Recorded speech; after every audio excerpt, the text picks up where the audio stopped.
I would like to introduce to you the members of the Carroll County Human Relations Commission. And when I call your name, would you please stand? There's Tom Devaney,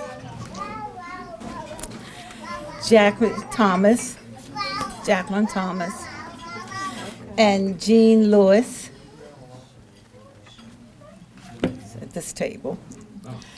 And also, I would like to, you can sit.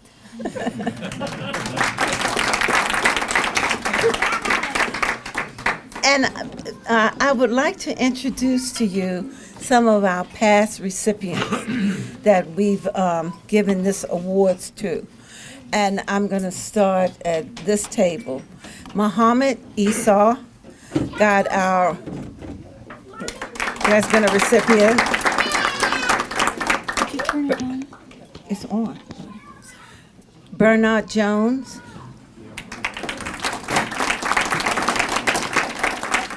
Len Wheeler from the Public Library. Patricia Laroni from the Carroll County Public School System. And a retired principal, Stan Chase from Carroll County Public School. And our last year recipient was Jean and John Lewis.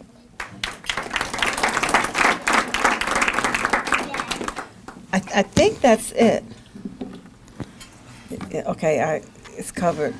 Every year we pick out a person in our community that we feel have exhibit what we consider what the Human Relations Commission stand for. And this year I am really pleased and excited to have Mr. Warren Dorsey as our recipient. And this year, Patricia Greenwald will speak for him. And we pick a person that we really feel like sets an example for our community. And Mr. Dorsey, in reading his bio, has really set an example from where you began and where you can end up. It takes constant working at it. And the road is not easy, but you get there. And you can be really proud of yourself. And I have to tell you, it's what you have accomplished from where you began is, the only word I can think of is awesome. It's really awesome.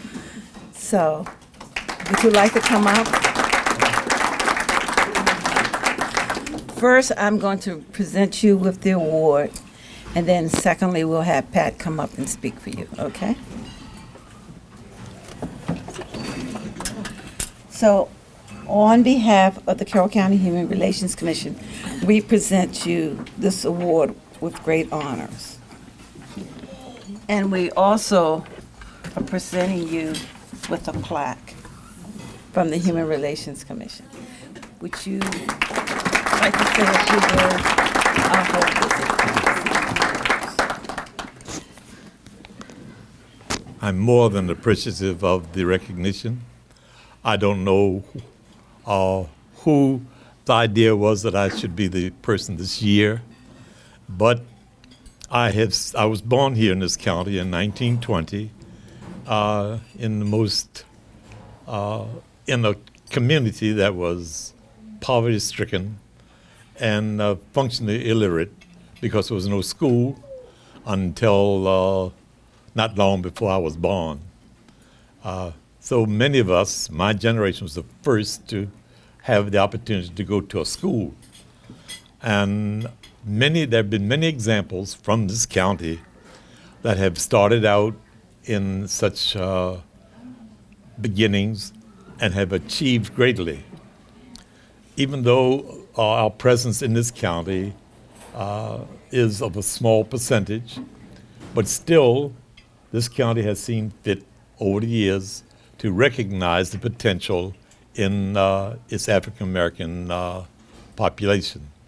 It chose to elect to represent them 2 different times. My nephew, really, Dixon, who went on to be the first and only African American to be treasurer of the state of Maryland. It has seen a lot of young men and women to achieve way beyond what you could ever expect that they would do. It means that for whatever reasons, this county has nourished people of my race with a kind of deep determination to overcome whatever the beginnings might have been and whatever the obstacles that might have befallen us, to rise above that and to be contributing citizens in this community and in any community where they went. So I am so appreciative to you, Virginia. We have gotten to be on sort of speaking terms, and she's such a delightful person that I would recommend her as a fine example of the kinds of leadership that you have in this county. Thank you so much.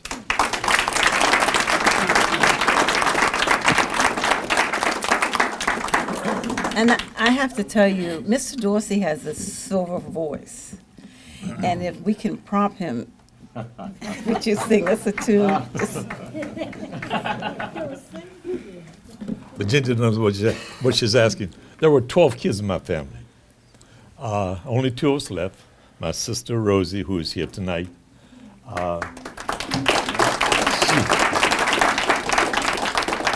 And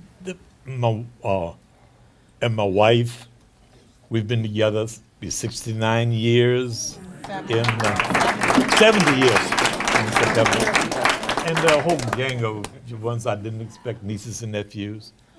And I won't pass up the opportunity to mention that my wife's brother, who was one of the Kentucky Airmen, who you've heard about, Tuskegee Airmen, and his son is here. I didn't expect him to be here. He came a long way to be here today, Rick.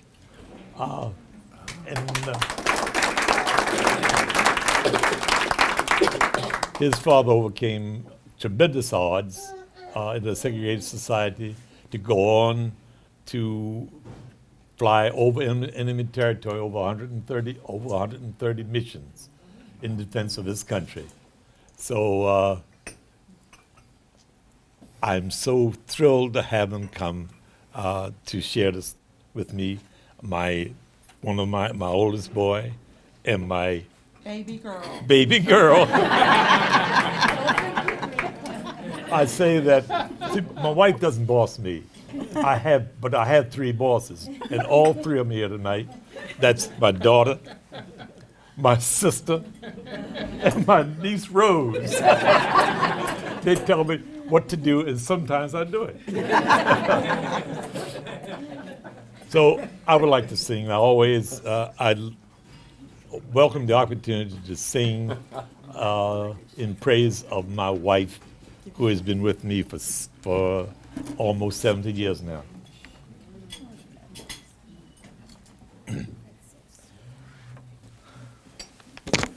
I've had my share of life's ups and downs, but fate's been kind, the downs have been few. I guess you could say that I've been lucky. I guess you could say that it's all because of you. Oh, yes. If anyone should ever write my life story, for whatever reason there be, oh, you'll be there between each line of pain and glory. For you're the best thing that's ever happened to me. You're the best thing that's ever happened to me. There has been times, one more verse, when times were hard, but always somehow I made it through. And every moment that I spent hurting, there was a moment that I spent on just loving you. Oh, yes, I did.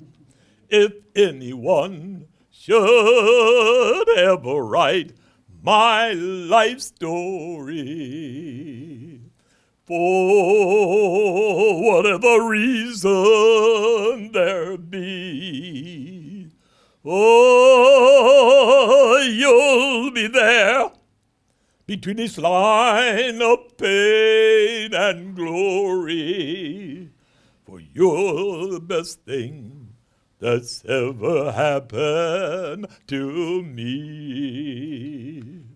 For you're the best thing that's ever happened to me. For you're the best thing that's ever happened to me. Oh, yes, you are.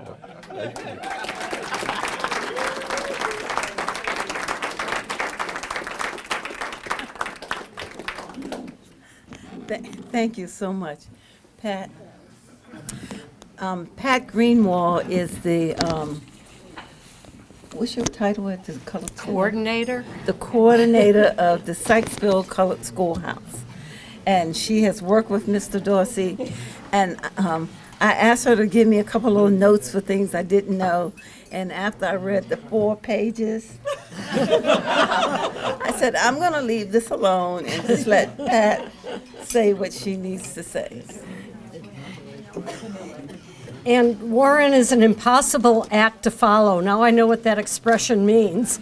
So I will try to say something that can mean half as much as what he's already said. Just to tell you a little bit about what kind of person he is, he called me one day, maybe 6 weeks ago, and said, I just got a call from somebody named Virginia Harrison. She wants to give me an award, but I'm not worthy to accept, so I'm not going to accept it. And I said, why not? And he said, well, you know, it's an award for human rights, and I just don't feel that I'm worthy of that. And I said, I'm going to tell Susan. And he said, well, if you'll agree to be my speaker, then I'll go ahead and accept the award. So in order to get Warren, you have to put up with me this evening. Okay, let's go back to the year of 1920. We're on a hillside in Sykesville, Maryland, southern Carroll County. We're at the farm of Carrie and Ed Dorsey. Carrie and Ed are having a hard time making a go of the small farm that they had just purchased a month or two or back in June. They had never had the chance for any formal education. Jobs were hard for them to find, hard to come by, didn't pay much. They had put together every bit of money that they could find, and finally even were able to get a small loan by traveling quite a distance for it, to buy a small farm, 42 acres on top of the hillside in Sykesville, where they could raise their 8 children and be self-sufficient, not have to depend on anybody else because their farm would allow them that kind of self-sufficiency. Life was hard for them, and it was about to get a wee bit more difficult. On November 17th, Carrie went into labor, and she knew it was before her time. Carrie already had 8 children. The 9th was about to be born. She was 34 years old. She called for her mother, Miss Kitty. Miss Kitty had been a slave in Howard County to a man named Isaac Anderson. Isaac Anderson had trained Miss Kitty in simple medical techniques so she could take care of the physical needs of the other people who were his property. After she gained her freedom, when the Maryland slaves were finally freed, she became the medicine woman in the small community in Sykesville. and she was called upon to deliver her own grandson. Well, he finally entered the world, very, very weak. Miss Kitty told her daughter, Carrie, that he probably will not make it through the night. The women from the area came in, prayed over the baby. He made it through the night.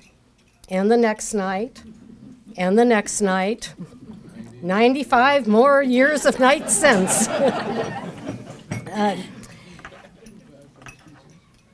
It did not look, with that start, that he was going to have, a very good chance at much success in life. The odds were really stacked against this little baby. Carrie and Ed didn't name the baby. They didn't expect him to live. 2 weeks later, a man who they referred to as Professor Lee stopped by the house. Professor Lee was kind of a strange appearance who would come to little black enclaves, stay for a couple of weeks, help out where he could, and then move on. Nobody ever knew where he came from, where he moved on to.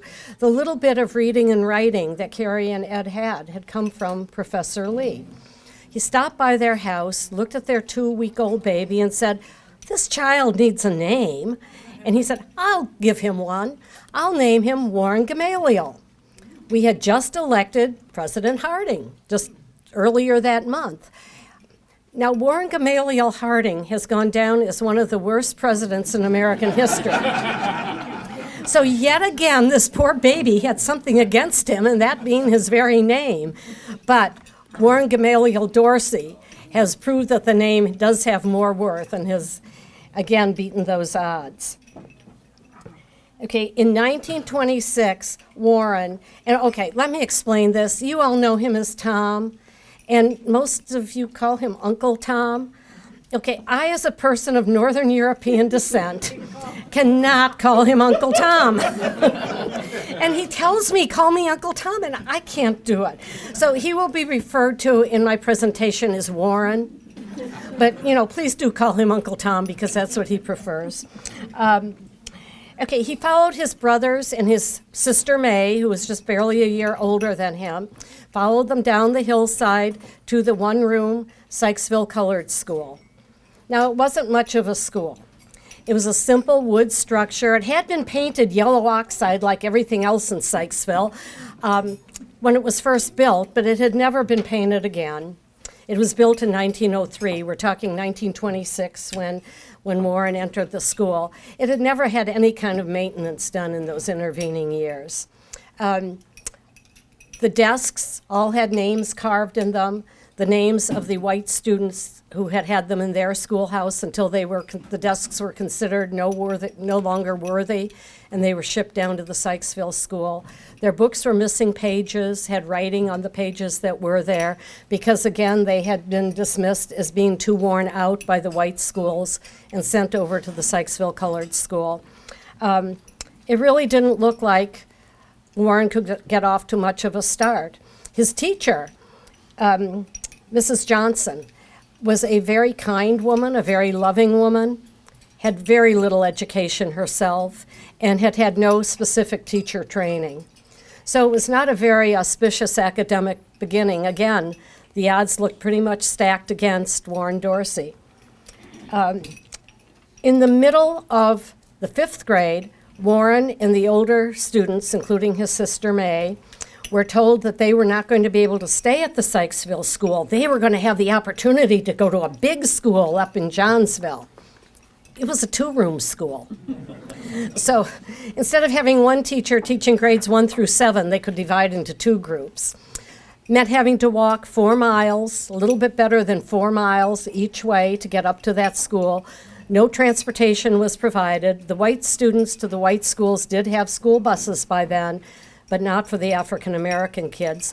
Walk they did, because Miss Carey had 1 rule, or 2 rules really. They would go to school every day, and while they were there, they would learn everything they could learn. Warren says that his teacher, Miss Bell, at the Johnsville school, he describes her as an ogre, And he says this when he's talking to groups of kids at the school, and they all look, ogre, what's that? Well, as he describes Miss Bell, they figure out, good SAT word, they figure out just what an ogre is. But he says she was the best thing that ever happened to him because she demanded that he learn. She was the one who really taught him how to read, and through reading, he could see the wonders that were out there in the world beyond Sykesville. When Warren finished 7th grade. Back then, elementary school only went through 7th grade, and then there were 4 years of high school through the 11th grade. When he finished 7th grade, there was really no chance for him to go on to the high school. Robert Moton High School had recently opened up in Westminster. 2 old Army barracks had been pushed together and were labeled a school for the children of color, but they had to provide their own transportation. Warren was able to walk the 4 miles up to Johnsville, but 18 miles to Westminster was kind of out of the question. So when school started in September, Warren and May stayed home. Until the middle of October, they had a sister, an older sister, Thelma, who was by then married and living in Baltimore. Thelma heard that they were not able to go to the school. It was 50 cents a week per child, required to pay a bus driver, to pay for the gas. The parents had gotten together and bought an old rattle-trap bus that sometimes I think the kids ended up pushing the bus to school. But one of the teachers drove the bus and made a long circuitous route picking up kids from each of the African-American conclaves. And finally, they had their 50 cents each, so they were able to start going to the school in October. Warren remembered his his mother's decree that he should, be at school every day and learn everything he could, so he did very well. He also had the good fortune to have 2 very gifted teachers, one of whom Warren has already mentioned, I guess he did not mention, George Crawford, who went on to get his PhD and then became a member of the State Board of Education in charge of curriculum development for the state of Maryland. And his other teacher, there were only 2 teachers in the whole high school. Can you imagine teaching all the high school subjects? The other teacher was Daisy Harris, and when the schools were integrated, she moved over to Westminster High, from which she eventually retired. So Warren really felt that they were a gift to him and that he was able to accomplish a lot in high school, so much that he graduated as valedictorian. As valedictorian, he received a $50 scholarship to the Maryland college of his choice, which didn't mean any college in Maryland to Warren, obviously. His choices were pretty limited. For the first time, he thought, maybe I could go to college. Is that a possibility? But he did not have more than the $50. So he went out to the farms for the summer and worked managing the hay for the summer, 15 cents an hour all summer long, and saved every dime that his sweat earned him. And finally, in August, went up to the farmer and said, okay, this is my last week. Farmer said, where are you going? He said, well, I think I'm going to go to college. And the farmer says, what are you going to do that for? And he said, well, I think I'd like to teach. And the farmer looked at him and said, and I can't repeat this whole sentence the way the farmer said it, but the farmer said, there ain't never been no with the sense enough to teach. Warren did go on to college. He went to Morgan State, did not have the money. He had cobbled together a little bit more with his summer earnings. He was still $50 short, went to see the dean. The dean suddenly found a $50 scholarship for him. So he had the money for his tuition and his books, but not for the place to stay or anything to eat. So he knocked on his sister Thelma's door. Thelma said, okay, I know what you're doing here. Said he could stay with her, she could feed him, but that she wouldn't be able to help with his expenses. So he was able to matriculate, beat the odds, and start studying at Morgan State. However, he developed an interest in microbiology. Forget the teaching part. He was going to be a microbiologist. Well, he was experimenting with improving soils by adding microbes, and unfortunately, some inappropriate microbe found its way into Warren's lungs. very, very ill. He had to go to Johns Hopkins Hospital all the way across the city for treatments, often waited all day to get his treatments in a room full of other people with other diseases, and the prognosis did not look very good. That November, he had to drop out of school, came home to Sykesville, got healthy enough to work in a box factory, I believe. Box factory. Went back to school in September, and the same malady caught up with him again. So he came home again, got healthy again in Sykesville, eventually made it back to Morgan, and in 1942, the salutatorian of the class was Warren Gamaliel Dorsey. He was offered his fellowship from the Rosenwald Foundation to pursue graduate school at that point. But again, the odds were stacked against Warren Dorsey. It was 1942. Uncle Sam said, you're going into the Army. And Warren headed down to Fort Lee in Virginia, and he worked down there training troops who were going to be deployed abroad. He never was sent overseas himself because you've already heard he could sing. And the commander at Fort Lee wanted a really good glee club to entertain his troops, so he kept Warren stateside. And the good thing about that was that it was through his singing that Warren met Carolyn Baugh, who you just heard his wonderful love song to Carolyn. Carolyn, can you stand up for a minute? I can see you. Just wave. Or wave.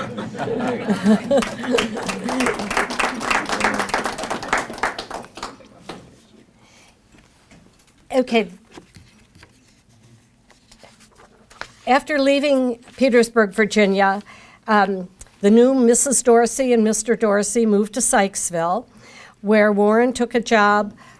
Frederick, where Warren took a job with the United States Army at Fort Detrick, doing microbiology as a profession. They had 3 children. Glenn, who is here. Glenn, can you stand up? Okay, Susan wave. Warren mentioned them, but it wasn't clear exactly who they were. Except I think Susan's made it pretty clear here that she's baby girl. Okay, between the 3 children, they hold 8 degrees from some of the most prestigious universities in the United States.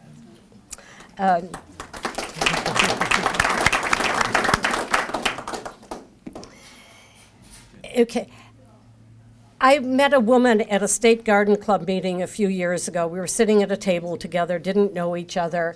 I said I was from Sykesville, and she said, her husband had had an employee at Fort Detrick who was from Sykesville, Warren Dorsey. And I said, I know Warren Dorsey. And then the woman told me that Warren, when he was at Fort Detrick, with his work ethic, his kindness, and his humility, made a lot of people rethink their attitudes toward people of color, that he made a big impact at Fort Detrick for just being himself. I don't know that I ever told Warren that. So, okay, by the 1970s, germ warfare had kind of gone out of fashion, and so Warren was going to have to look for a new job. And he did want to stay in Frederick, so he thought, what could I do here in Frederick? And that nagging idea, what that farmer had said to him those many years ago about his not having the good sense to teach, came back to him. And so Warren went up to Goucher, got his master's degree in education, and came back down to Frederick, first as a science teacher. But knowing Warren, he didn't last long as a science teacher. He ended up being the principal at a fully integrated school.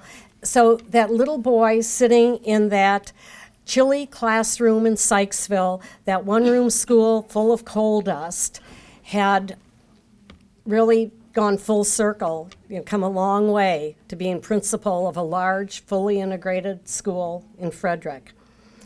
After 10 years in the schools, Warren retired, and Warren has always said there were 3 institutions which made him who he was. First, his family, particularly his mother, Carrie. Secondly, his church. And thirdly, his education. And after retirement, Warren has really given back in all of those areas. It's just, he's been very grateful for what those 3 areas had meant to his life, and he's continued to give back to them. First and foremost, to his family.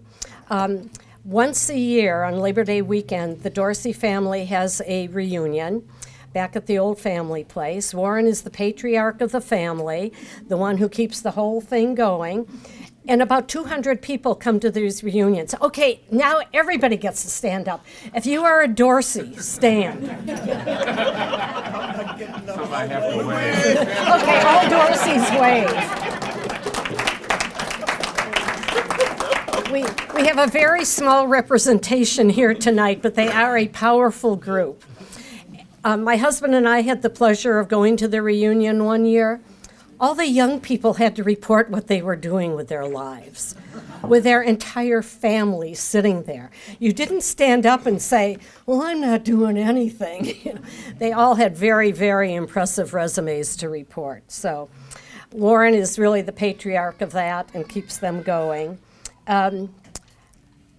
Also, he had a niece, Faith Green, who had come back to the Sykesville Church, St. Luke's United Methodist Church, where Warren had grown up, where he learned how to sing. And Faith had come back and as the organist and was trying to get a choir started. Well, she did not have a male vocalist. Warren heard that, and immediately he and Carolyn started driving all the way from Frederick every Sunday so Warren's voice can fill that little church with just incredible music. So again, he was giving back to his church. Also, for his education, he attends the regular meetings of the former students of Robert Moton, and he's very proud of the fact that that organization has given over $100,000 worth of scholarships over the years to worthy students. So again, he's helping students who are in his situation as a young man have a chance at a college education. And then where I come into all of this is through the town of Sykesville. When we were trying to restore the historic, we call it the historic Sykesville Colored Schoolhouse. I think putting the historic inside of it implies that the name is historic. I hope that people think of it that way. Okay, we really depended on Warren, his sister Rosie. Rosie, you can wave. And his sister May. We lost May a year ago in January, but all 3 of them were very instrumental in, first of all, helping us decide what the school should look like, telling us what we needed to do to make it authentic. Now, they say it looks much too nice now, that we don't have coal. When you dump the coal out of the bucket, there's a lot of coal dust that flies around, and so they say the walls were never quite as shiny and clean as they are now. Now, we have a tutoring program going on over there now, so the kids are doing a good job of trying to mess it up a little bit. But they really were instrumental in us getting the schoolhouse restored. And I had restored a one-room schoolhouse in Howard County, and when we got done, we had a nice little one-room schoolhouse, a Caucasian school. I thought that's what we were going to have when we got done with this one. This one is so much more because we have people like the Dorseys who just have such a wealth of experience and such an incredible story to tell that they give such a depth to this schoolhouse. When we have field trips come, it's not about how the kids used to work in a schoolhouse. It's all about overcoming segregation, overcoming poverty, just overcoming whatever is in your path for success. And Warren is very, very instrumental in giving talks that make the kids think. Rosie is his comic relief. Warren comes out and does all the heavy stuff, and then Rosie comes in with some little quip and everybody laughs and it kind of breaks the tension, and then Warren makes them really think again. But it's been wonderful. Our program is very, very strong, and it's really strong because of what Warren and Rosie and May have brought to it. Okay, author Jack White. Jack, your turn to wave. Okay. about 3 years ago, Jack White came to, usually in February we have, or March, because the weather is better, we have a kind of Meet the Dorseys Day at the schoolhouse for adults. We have lots of activities all the time for kids, but once a year we say, okay, this one's for the grown-ups. And the Dorseys come to speak. Well, Jack came to hear the presentation. And afterwards, he wrote an absolutely incredible article about Warren and put it on his blog online, and had wonderful photographs, the best photographs I've ever seen of the schoolhouse, because Jack was young and was able to climb up a hill and take it from the top looking down. Really great photos. But Warren was very impressed with the article. The next time he ran into Jack, he approached Jack and said, I'm kind of looking for someone to help me write my memoirs. Would you be able to help me do that? Well, the two of them collaborated for a year, and you all know the history. It ended up being In Carrie's Footprints, The Long Walk of Warren Dorsey. If there's anybody here who hasn't read it, it's an absolutely wonderful book. When you combine Jack's talent as a writer and Warren's life story, it's just a wonderful book. And throughout the book, Jack looks at what was going on internationally, what was going on nationally, what was going on here in Maryland and in Sykesville, and then uses Warren as the example of that experience. And is there anybody here who hasn't read it? Oh, okay, I don't need, everybody's read it, I don't need, okay, there were two little girls over here, maybe they needed to read it. Okay. But there are almost 1,000 copies in print now, and I know a lot of them have been read by many, many people, and they've been passed around very widely. I accidentally sold my copy a couple of weeks ago. They gave a talk at the Library of the Historical Society in Howard County in Ellicott City, and afterwards I was selling books, and I got home and realized I'd sold mine, which somebody's going to be surprised to see the inscription on the inside of their book. Why did they write Pat? But it really is a wonderful book, and shows Sykesville in a very good light, shows Carroll County in a good light. Warren told it like it is, told what the problems were, but in such a warm, non-accusatory way that it just makes everybody kind of warm and fuzzy. Just an excellent, excellent piece of history. I was going to tell you where to get it, but you already have it. So. Okay.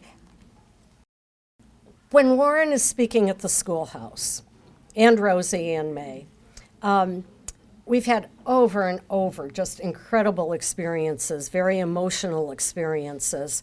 I remember one time when just the two ladies were there and we had a Girl Scout troop, and all the girls started crying. Well, one girl started crying. They were 7th graders. You can't have one 7th grade girl cry, because once she started, okay, the whole 2 rows of them needed the box of Kleenex. And that was, and Miss Rosie just looked at them. She had relayed a story about something being thrown at her when she was passing by by the white school, trying to get to school and catch the school bus. And the girls started crying, and Miss Rosie just looked at them and said, "How old are you?" And they said 12, and she said, "Well, this happened in 1935. I don't think it was your fault. You weren't there." End of tears. But one story about Warren that just happened recently. Last fall, an elementary school from Carroll County was visiting. Their whole 5th grade had come, half the kids in the morning and half in the afternoon. In the afternoon group, in swaggered one kid, much taller than anybody else, wearing a black T-shirt with a skull printed on it, with blood dripping out of the eyes of the skull. Oh boy, this one's going to be fun. He had this look on his face like, "You think I'm going to sit in this old building and listen to senior citizens talk?" Well, the teacher sat right next to him. So he behaved himself very well, but just looked disinterested. After Warren had sung a few songs, after the kids had asked questions, we'd had all the applause and the warm, fuzzy moments, the teacher asked the kids all to go outside and line up and have a class photo taken. Well, I noticed this little boy with a skull was lingering behind. So I went up to him and said, your teacher just invited you out to have a picture taken. He said, "I know, I can't go." And I said, "Well, is there a reason you can't go? And he said, no, I just can't go. And I said, did somebody say something to you? He said, no, it's not that. He said, I think I'm going to cry. And he said, that was just so beautiful. He said, I think I'm going to cry. And they, the other kids, can't see me cry. So I just let him be. And before very long, he did come out and he was in the picture. But that's the kind of impact Warren is having. And, there are kids today who are in the same kind of situation that Warren was in as a young child, who don't look like they have much of a chance in this world. And I don't think that Warren or Rosie or May have any idea the impact that they're making on those kids. And just one little thing they say could make a difference in one of those young lives. So with that, maybe Warren will sing another song to us?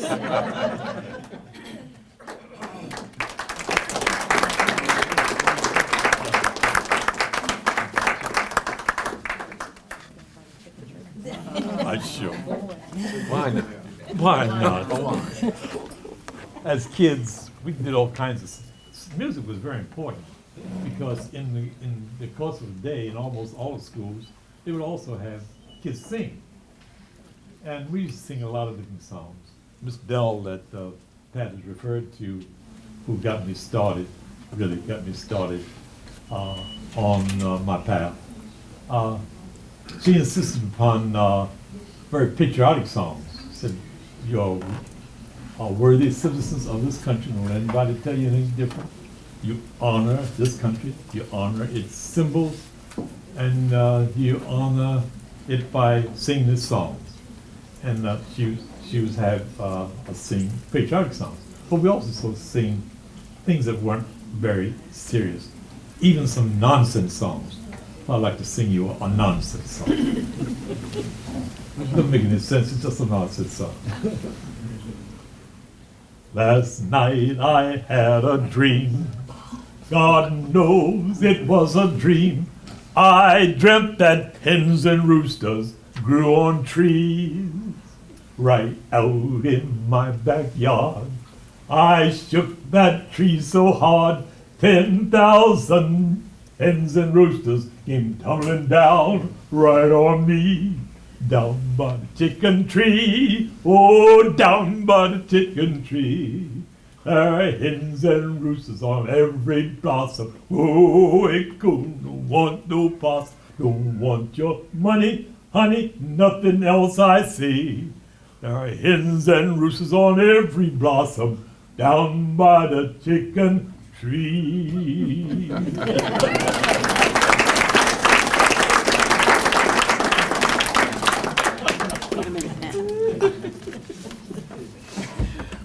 Now you can see why I didn't say anything earlier, and because I couldn't interrupt your story. But on behalf of the Human Relations Commission, I'd like to thank you for that wonderful presentation, and this is to remember us. Thank you. And Pat and I are really good friends. We're in the Rotary Club together, so I'll see you tomorrow morning. That's right. Breakfast at 7 a.m.